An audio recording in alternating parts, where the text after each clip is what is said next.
I'm so glad we have a president that wants to keep us out of this damn Russian war, this Ukraine war. I'm so glad. Even though Trump's not perfect, and we're going to put belt to ass in Venezuela and some of these other in our hemisphere, but we will dominate our hemisphere. The Americas will be in control of by the Americans. That's it. We're staying in our hemisphere. Russia and China can divide up the rest of the world. We can't be the world police anymore. If the UK wants to throw their sons and daughters away, then there's nothing we can do about it. But it's unfortunate that this is what's on the horizon for their country and their people.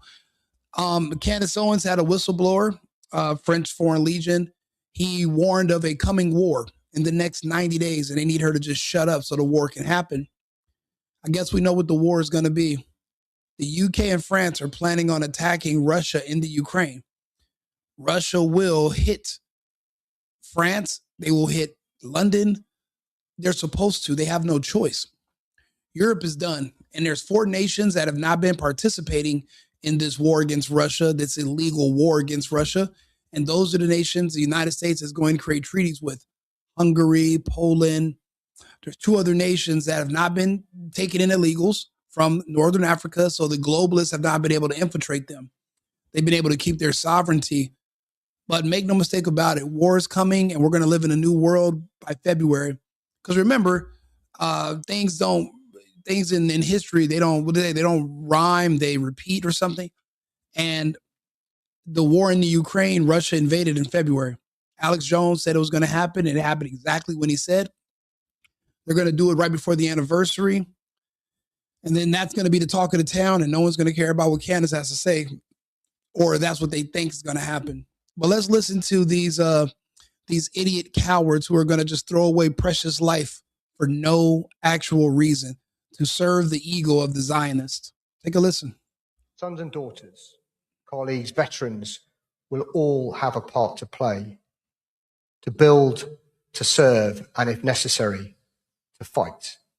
And more families will know what sacrifice for our nation means. He said his desire was not to shock, but that message is sobering. So Richard quoted the world's largest crowdsourced forecasting site, Metaculus, which suggests there is a 16% probability Russia and any NATO member state will be in direct conflict before 2027. And he made a point of mentioning that he agreed with his good friend Fabien Mandon, the French chief of defense, referencing his recent speech to regional mayors, warning that if France falters because it is not ready to accept losing its children or to suffer economically, then it is at risk. Listen, people don't realize this. They've already been sending in NATO troops and putting them in Ukrainian uniforms. The Russians are not idiots. They know where they're staying, and it's crazy. They hire all the mercenaries from other countries, the UK, Australia, the United States, Canada, all these, France, Germany. They're putting on Ukrainian uniforms, right? But they have special accommodations. They stay at hotels. The Russians are turning those hotels into dust. And the way they know who these soldiers are is because obviously a lot of them have tattoos. And then they can just, a lot of them put insignias, and you could tell which brigades they're in by their tats. They've been wiping out these countries who have already been started. The war has already been started. So these countries now are going to have to go back to their people not soon before long and explain to where their relatives are that have been not responding. Well, they've been on secret missions in the Ukraine, and they've been dead now for almost a year. Some of them even more. And these countries might as well just go ahead and try to fake attack Russia. All of NATO couldn't stand a snowball's chance in hell, even with the United States. And I don't say that with any happiness. We don't stand a chance against the Russian Federation. Their soldiers are men. They're not confused about their gender and sexuality. They actually have wives and children in Russia that they are willing to die to protect. Our soldiers don't have that. Our soldiers are gay. Our soldiers are black. They joined the militaries because they wanted help paying for that degree in African American studies, and they wanted to get a Camaro. They don't have any pride in the country. There's no pride in the fabric of our society. There's nothing about our culture they love.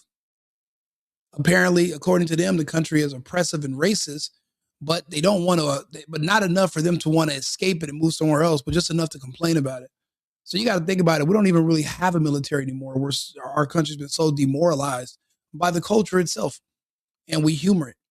Now, don't get me wrong, since Hegseth and Trump took office, it's been getting better. Our recruiting numbers are up, but that element is still there. And we've purged the trans, but we need to purge the Marxists out of our military as well, because what they do is social degradation. Remember, if you look at Nicki Minaj, she gets on the stage and says, "I'm a proud American." All the black people around the country are like, "Why are you a proud American? Don't you hate America? You should hate America. Why don't you?" And they whisper and they drag down everyone around them, even the morale of our soldiers and troops. So that's why those senators came out and said, "Hey, if Trump gives ignore an illegal order." So who the fuck are you to decide what's illegal or not? Your job is to take orders. You have a commander and chief. You're not the commander in chief. Problem is, there are going to be those within the ranks that are going to hear that, and they might attack their own soldiers, their own brothers and sisters in uniforms. They might attack them on these bases when the fighting breaks out. And of course, China's going to make its move on Taiwan. We're going to do a story about that next. But war is coming because the Zionists are losing and the globalist takeover is happening. And this is their last ditch effort to try to keep some sort of control or to save face. All the scandals with Macron, Bibi's going to go to prison, Starmer in the UK. They don't even have a military. They're all hoping that they're going to be able to activate Article 5 and use the American arsenal. But we're out of there. We're protecting our own hemisphere. Going over there and fighting wars or halfway around the world, it just doesn't make sense anymore. But the UK is actually connected by land to Russia. You can drive from the UK to Kiev. So for them, it makes more sense than it does for us. We got two things protecting us from these people. It's called the Pacific and the Atlantic. Our objective must be to avoid war. But the price of maintaining peace is rising. He said the threat from Russia was growing and decided to use football as an analogy. The bookies were saying that there was a 4% chance of Liverpool winning the Premier League. So even saying the chances are remote does not mean the chances are zero. My point is that none of us can say with any certainty what the absolute risk might be. And even those simple binary statements might be easy for people to engage with, they risk instilling panic or complacency. What really matters is the trend. Are the chances of conflict growing? And here I think the evidence is clear that the trend from Russia in particular is worsening. We do not agree on that. We disagree. The Russians don't want to attack the UK, or they would have. They don't want to attack France, or they would have. They don't want to attack Poland. They just don't want your missiles on their border where you can launch into their country. Remember, NATO's openly called for the extermination of the Russian Federation. They want to chop the country up into small pieces and destroy it the way they did Libya and Syria and Iraq and Afghanistan. And they wanted to go in that direction. They want to kill Putin. The Russians are literally on the ropes fighting for their lives while we're deciding if we're going to attack them unilaterally or all together for nothing. For what? Over the Ukraine? Ukraine's not even a NATO member. Ukraine's not even a member of the EU. Ukraine's not even an ally. But you're willing to risk your sons and daughters for Zelensky, the guy that dresses in a leotard and wears women's heels and plays the piano with his penis? Yeah, go to hell. And that is the key argument for action. As a result of increased defence spending and the experiences in Ukraine, he said Russia has a massive, increasingly technically sophisticated and now highly combat experienced military. Over the past 20 years, Russia has delivered significant defence reform and investment into what were weak and hollowed out armed forces. That has nothing to do with you if you stop trying to attack them and encircle them. Leave them alone. The Russians don't even want all of Ukraine. They just wanted the Russian-speaking eastern part on their border because, well, those people are ethnically Russian. and they have been getting attacked by the western part of the Ukraine and the Nazis. Now, the Russians have been successful with the denazification campaign of the Ukraine. Congratulations to Putin and the Russian Federation. Nestrovia is what you would say. But now it seems like they're not going to stop. So they're going to have to take all of Ukraine past the Dnieper. They don't want it. They don't want Odessa. They don't want Kiev. Do you know how much trouble it is to manage these colonies that are this far away from the capital? Do you understand how much money it costs in rebuilding infrastructure? Then you got to worry about guerrillas, and you got to worry about people literally starting small revolutions and burning down cities and doing terrorist attacks. They don't want the rest of Ukraine. But they can't allow the western part of Ukraine to all of a sudden talk about they're going to join NATO and then sneak in weapons into their border. Then we have to start this all over again. Now they're remilitarizing the Ukraine, and Russia doesn't even know that they're building up forces again like they did when they stabbed them in the back through with the Minsk agreements, the Minsk Accords. You know, they lied to them and said, okay, we're going to do this treaty. And then the chancellor of Germany, Merkel, she says, we were never planning on making good on the Minsk agreements. We were just lying so that we could buy time to build up the military in the Ukraine. What a fucking scumbag cunt, right? You know, what a motherfucking skunk. She just literally lied to this man, knowing he's a nuclear armed nation, just because she wanted to build up a military. And, you know, all those men are dead now, right? According to our records, the Ukraine had 3 separate militaries. They've all been liquidated. They're all wiped. They're conscripting men in the Ukraine as old as 63 years old and putting them on the front lines because they ran out of people. They ran out of men. It's a big problem with manpower. So how are you going to keep this war going and keep the money flowing to the military industrial complex? Well, we're going to have to try to bring in the UK and France. And France they say they're ready with their foreign legion of 35, 40 people with the Ukraine, 2 battalions. The Germans, I mean, we literally bombed the shit out of them. They don't want to fight sleep. So, and then it just doesn't make sense. The people in the UK and in Europe are not aligned with the governments. The governments are writing checks that the people's asses don't want to cash. That's why we have the AfD in Germany. We had 7 assassinations in one day. They poisoned 7 people from the AfD at once a few months ago. But we're still the number 1 political party in Germany, gaining the most support and prominence. It's basically the Germany First movement, conservatism. You would call them Republicans in Germany. We're growing. We're not establishment. We don't want to go to war. We really see Russia as an ally. For one thing, they used to get cheap energy from Russia. How do you think they built all those Audi and BMW and Mercedes engines and Rolls Royce? How do you think they were able to have all those smelters and machines to make all that amazing equipment?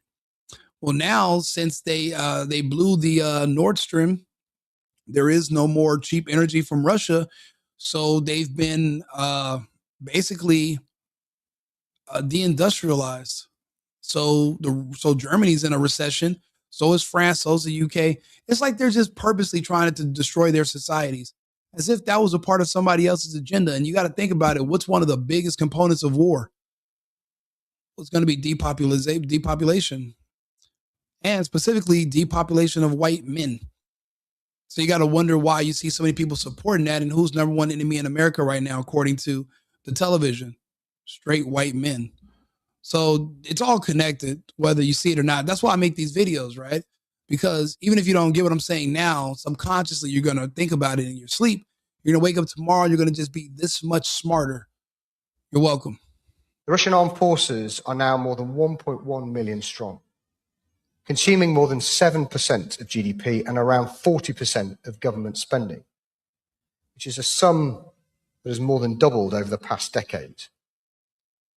While I've argued that Russia's campaign in Ukraine has so far been a strategic failure, with NATO bigger, more united, stronger, and spending increased amounts on rearmament, We should be under no illusions that Russia has a massive, increasingly technically sophisticated and now highly combat experienced military. Sir Richard warned Russia is developing new and destabilizing weapons systems such as nuclear-armed torpedoes and nuclear-powered cruise missiles, putting nuclear weapons in space. As the government ramps up working with industry, what does he want society to do? Building this industrial capacity also means we need more people who leave schools and universities to join that industry. So we need defence and political leaders to explain the importance of the industry to the nation. And we need schools and parents to encourage children and young adults to take up careers in the industry. The war industry, this is idiotic. Why would the Russians allow you to build up an industry for the sole purpose of attacking them when you're literally just a couple of hours away by plane?